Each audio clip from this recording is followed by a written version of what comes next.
There's more to life than increasing its speed or quantity. If you're willing to slow down and be open to it, there's a great deal that you can really learn from nature.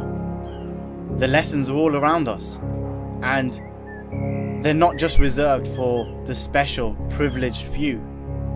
From even the smallest of leaves to the largest, oldest trees, they're all great teachers in some way.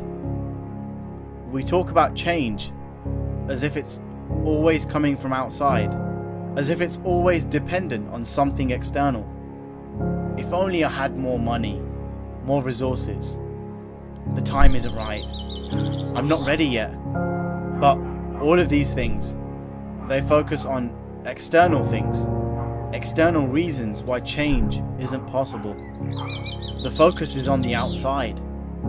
Ultimately though, it's about you and you alone. The continuous and honest pursuit of any quality is what truly matters. Because if you search long and earnestly enough, you will find what you seek.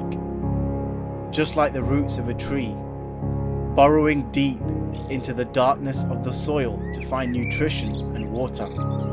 It doesn't have a map, it doesn't have a guide, but it finds its way, trusting itself to create light from within to find the way.